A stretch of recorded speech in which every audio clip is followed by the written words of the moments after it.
Hi friends, ఎలా ఉన్నారు అందరూ? అందరికీ గుడ్ మార్నింగ్.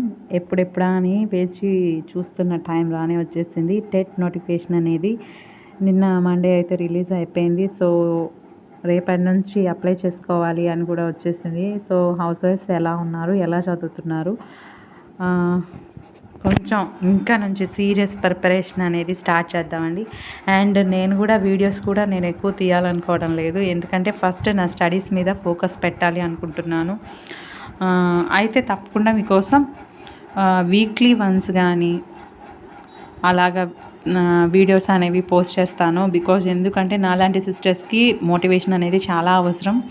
వాళ్ళని మోటివేట్ చేసుకోవాలి. పక్కన మాలాంటి వాళ్ళు అంటే సేమ్ ప్రాబ్లమ్ని ఫేస్ చేసే వాళ్ళు కొంచెం మోటివేట్ చేస్తే వాళ్ళకి మోటివేట్గా ఉంటుంది. అందుకే నేను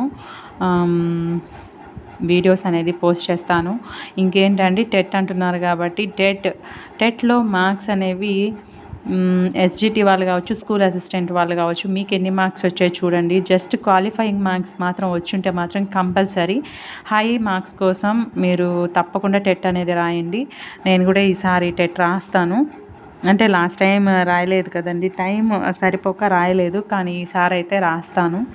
బికాజ్ నా స్కోర్ అందరు అడుగుతున్నారు నా టెట్ మార్క్స్ ఏంటి అని. జస్ట్ క్వాలిఫైయింగ్ మార్క్స్ మాత్రమే ఉన్నాయి, ఒక 7 మార్క్స్ ఏమో ఎక్స్ట్రా ఉన్నాయి అంతే ఆ క్వాలిఫైయింగ్ మార్క్స్కి.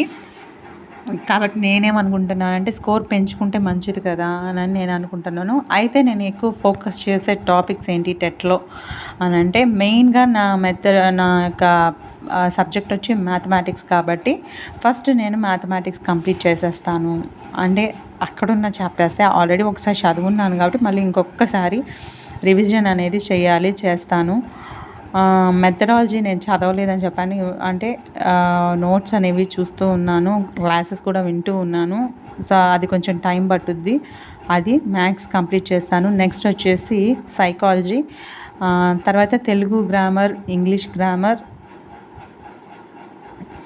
లాస్ట్గా ఫిజిక్స్ అండ్ లాస్ట్ వచ్చేసి బయాలజీ. సో ఇలాగా నేను చదవాలి అనుకుంటున్నాను.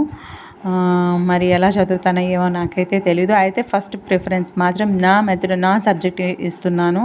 ఎందుకంటే నేను ఆల్రెడీ డిఎస్సి క్వాలిఫైడ్ కాబట్టి, అంటే దానికి ఫోకస్ పెట్టాలి కాబట్టి పెడుతున్నాను. దీంట్లో మార్క్స్ స్కోర్ చేసుకోవాలి కాబట్టి మిగిలిన సబ్జెక్ట్స్ చెప్తున్నానండి. ఇంకా మీరందరూ ఎలా చదువుతున్నారు? ఇదిగోండి, ఇది వచ్చేసి నేను డిఎస్సికి లాస్ట్ ఇయర్ 2018 ఓ డేట్ కూడా ఉంది చూడండి. సో అప్పుడు చెప్పిందనమాట. అప్పుడు నేను డిఎస్సి కోచింగ్కి వెళ్ళాను నెల్లూరులోనే, అప్పుడు చెప్పిన నోట్స్ అనమాట. సో ఇప్పుడు తీశాను, ఎక్కడెక్కడో ఉండింది, వెతికి తీశాను మాకు చెప్పిన నోట్స్. నేనైతే ఈ బుక్స్ చూసుకోవాలి, ప్రిపేర్ అవ్వాలి టెట్కే అనుకుంటున్నాను. నా దగ్గర టెట్ మెటీరియల్ వచ్చి లాస్ట్ టైం తీసుకున్నాను 22లో జరిగింది కదండి టెట్. దానికి నేను అనూప్ అప్లికేషన్స్ తీసుకొని ఉన్నాను టెట్ మెటీరియల్. అది సరిపోద్ది అనుకుంటాను ఇంగ్లీష్కి, సైకాలజీకి అండ్ తెలుగు ఇంగ్లీష్ గ్రామర్, ఏ గ్రామర్ అన్నా ఒకటే కదండి. సో అవి సరిపోతాయి. ఇంకా మ్యాథ్స్కి వచ్చేసి ఇది చూసుకుంటున్నాను. మీరందరూ కూడా చాలా సీరియస్గా ప్రిపేర్ అవ్వండి. ఒక్క మాట చెప్తాను హౌస్ వైఫ్స్ అక్క, నేను నా పిల్లలు, నాకు 2 చిన్న పిల్లలు అక్క, వాళ్ళని చూసుకునేదానికి ఎవరు హెల్ప్ లేదక్క. ఈవెన్ మేము అడిగినా కూడా, నా ఫ్రెండ్ ఒక అమ్మాయి ఉంది, తను అడిగిందంట నాకు ఇలా ఎగ్జామ్ కదా మీ పేరెంట్స్ని వచ్చి ఉండు అని. అయితే సరే అని అన్న ఏమో అడిగారంటే, అడిగితే వాళ్ళు ఒకటే మాట, ఇది లాస్ట్ వీడియోలో కూడా చెప్పాను, తనే మళ్ళీ సెకండ్ టైం అంటే టెట్ నోటిఫికేషన్ పడింది కదా ఇంకొకసారి అడుగు అని చెప్పి మళ్ళీ అడిగితే సేమ్ అదే అన్నారంట. మళ్ళీ రెండోసారి కూడా మేమైతే రాము. ఎందుకు అనంటే, వాళ్ళు మీ హస్బెండ్కి ఏమి గవర్నమెంట్ ఎంప్లాయ్ కదా, నువ్వు జాబ్ చేయాల్సిన అవసరం లేదు కదా, హ్యాపీగా పని మనిషిని పెట్టించుకో అని అన్నారంట. ఎంత భర్త గవర్నమెంట్ ఎంప్లాయ్ అయితే మాత్రం శాలరీ ల్యాక్స్లో రాదండి, థౌజండ్స్లోనే వచ్చేది. ఆ థౌజండ్స్లో కూడా ఇద్దరు ఆడపిల్లలు ఉన్నప్పుడు వాళ్ళకి వచ్చే మేబీ వాళ్ళకి 50 రావచ్చేమో. ఆ 50 అనేది సరిపోదు, ఎందుకంటే వాళ్ళు వాళ్ళ ఓన్ హౌస్లో ఉండడం లేదు, వాళ్ళకి ట్రాన్స్ఫర్స్ జరుగుతూ ఉంటాయి కాబట్టి.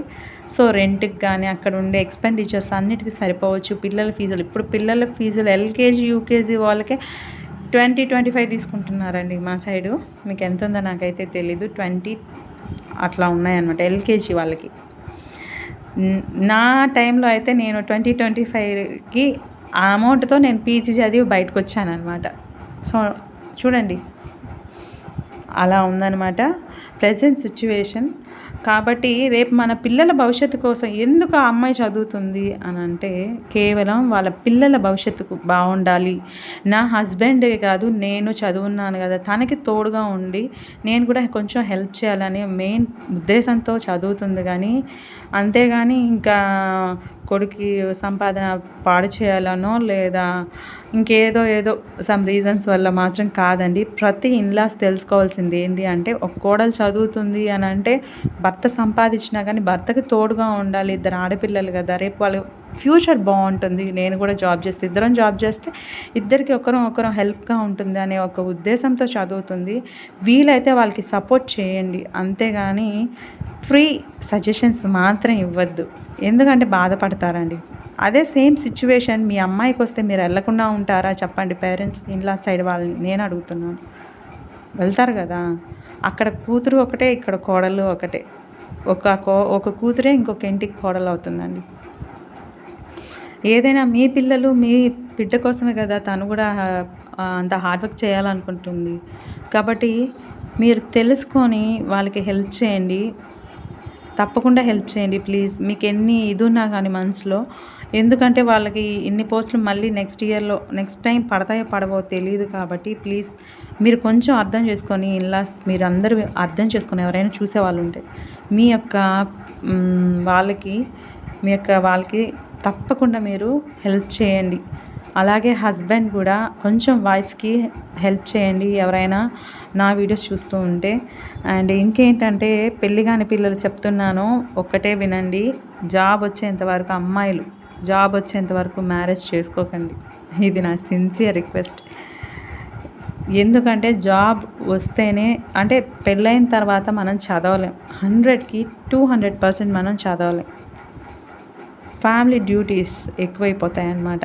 సో నా సిస్టర్స్కి నేను చెప్పేది అదే. అండ్ ఇంకా బ్యాచిలర్స్ తమ్ముళ్ళకి అన్నయ్యలకి నేను చెప్పేది ఏంటంటే, మీరు మంచిగా చదవండి. ఈసారి జాబ్ మీదే, ఓకేనా? కాబట్టి మీరందరూ కూడా మంచిగా చదవండి. ఇంకేం చెప్పాలి నాకు అర్థం కావడం లేదు. ఎందుకంటే చదవాలి, టైం వేస్ట్ కాకూడదు. నేను ఒక 1 minute వేస్ట్ చేసినా మళ్ళీ నేను తెచ్చుకోలేనండి. ఎందుకంటే నాకు time is so valuable, very very valuable అనమాట. ఎందుకంటే నాకు దొరికేదే కొంచెం, పిల్లలతో సరిపోతుంది. నాకు కూడా రోజంతా సరిపోతుందండి నిజంగా చెప్పాలంటే. నాకు కూడా పిల్లలతో సరిపోతుంది. బట్ ఎలా చదువుతానో ఏమో నాకు కూడా తెలీదు, చూడాలి. ఐ హోప్ మీరు కూడా అందరూ బాగా చదవాలి, ఒక మంచి జాబ్ని గెయిన్ చేసుకోవాలని హార్ట్ఫుల్గా కోరుకుంటున్నాను. తప్పకుండా టెట్ ఈసారి బాగా రాయండి, మంచి స్కోర్ అనేది గెయిన్ చేసుకోండి. డిఎస్సికి కూడా మీరు మంచిగా రాయాలని ఆ దేవుణ్ణి హార్ట్ఫుల్గా ప్రార్థిస్తున్నానండి. Thank you.